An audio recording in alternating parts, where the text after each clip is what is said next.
Bismillahirrahmanirrahim. Assalamualaikum warahmatullahi wabarakatuh. Nahmadu wa nusalli wa sallim ala rasulil karim wa ala alihi washabihi ajmain.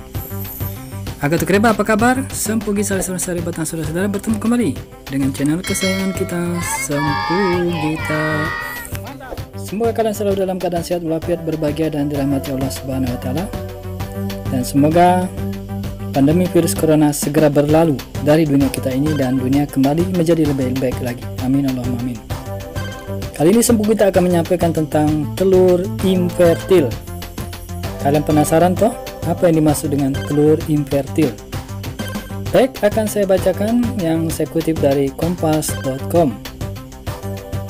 Nah, pada 9 Juni 2020 yang lalu ya, tim Satuan Tugas Pangan Tasikmalaya Jawa Barat menemukan adanya penjualan telur ayam invertil di wilayah Komplek Pasar Induk Cikurubuk, Tasikmalaya. Curigaan berasal dari murahnya harga penjualan telur itu, cuma 15.000 per kilogram. Murah toh?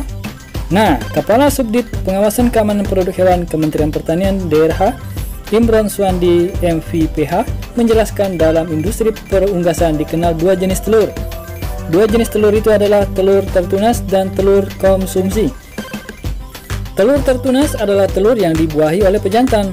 Telur ini diproses untuk menjadi day-old chick atau DOC atau yang disebut sebagai bibit, ujar Imron saat dihubungi Kompas Kamis 11 hari ini ya, 11 Juni 2020. Telur invertil dan telur konsumsi.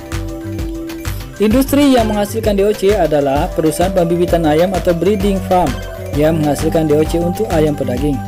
Dalam industri unggas, untuk mendapatkan DOC memerlukan pemilihan ayam sebagai bibit secara khusus yang kemudian dikawinkan secara khusus pula. Dalam proses DOC, telur tertunas perlu diramkan di dalam mesin yang bisa digunakan untuk mengerami telur hingga ribuan butir. Proses pengeraman telur itu memerlukan waktu sekitar 18-21 hari. Meski demikian, tidak semua telur ini berhasil menjadi ayam.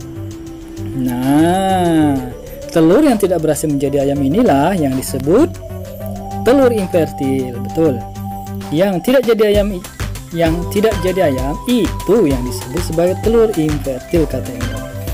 Adapun telur konsumsi, telur yang biasa diperjualbelikan dan diperuntukkan untuk konsumsi atau dimakan. Telur konsumsi merupakan telur yang tidak dibuahi oleh pejantan. Jika ditetaskan bertahun-tahun pun, telur konsumsi tidak akan menetas. Yang kita beli di warung itu enggak mungkin menetas jadi anak ayam. Lanjut ya. Telur invertil bukan untuk konsumsi. Imron mengatakan telur invertil sebenarnya aman untuk dikonsumsi. Sebenarnya aman ya. Jadi kata Pak Imron aman telur invertil itu dikonsumsi. Akan tetapi telur invertil memiliki risiko terkait pendeknya waktu penyimpanan. Karena keberadaan telur invertil juga akan mempengaruhi stabilitas penawaran. Maksudnya ya, selain itu, keberadaan telur invertil juga akan mempengaruhi stabilitas penawaran dan permintaan telur konsumsi. Demikian pula stabilitas harga karena dijual murah ya. Sebetulnya kalau dikatakan aman ya aman. Masalahnya kalau invertil ada masa diproses untuk ditetaskan. Jadi begitu keluar dari mesin, telur itu umurnya sudah lama. Jadi ini mempengaruhi masa simpan, kata Imron. Oleh karena itu ada potensi bahaya karena masa simpanan yang relatif pendek. Jika disimpan dalam waktu lama, kualitasnya tidak akan baik. Lain dengan telur konsumsi yang memang didesain ketika dia keluar dari induk, dia dikumpulkan untuk diedarkan. Nah, kalau telur invertil begitu keluar di induk disimpan dulu di mesin tetas 18-21 hari atau selama beberapa hari. Begitu enggak menetas baru dikeluarin. Nah, menurut Imron, telur invertil bukan untuk konsumsi sehingga tak ada aturan pelarangan konsumsi telur ini dalam peraturan Menteri Pertanian tadi. Jadi sebenarnya tidak dilarangnya, akan tetapi telur ini dilarang untuk diperjualbelikan. Jadi bukan dilarang dimakan, tapi dilarang untuk diperjualbelikan. Kalau di Permentan dilarang memperjualkan telur tertunas dan invertil. Artinya baik yang sudah masuk mesin ataupun yang belum, kata dia. Bagi industri pembibitan yang diperjualbelikan adalah bagi industri pembibitan susah amat sih ngomongnya. Bagi industri pembibitan yang memperjualbelikan ada sanksi administratif berupa pencabutan izin usaha. Wow, gawat juga ya sanksinya. Nah, mengenai cirinya, Imron mengatakan sulit membedakan secara kasar mata dengan telur konsumsi.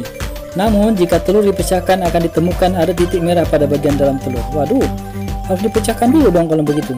Jadi kalau sudah dipecahkan kelihatan ada titik merah, itu artinya telur infertil, betul.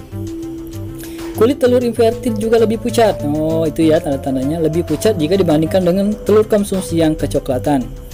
Selain itu, jika dalam kelompok telur infertil terlihat tidak homogen, berbeda dengan telur konsumsi yang umurnya seragam.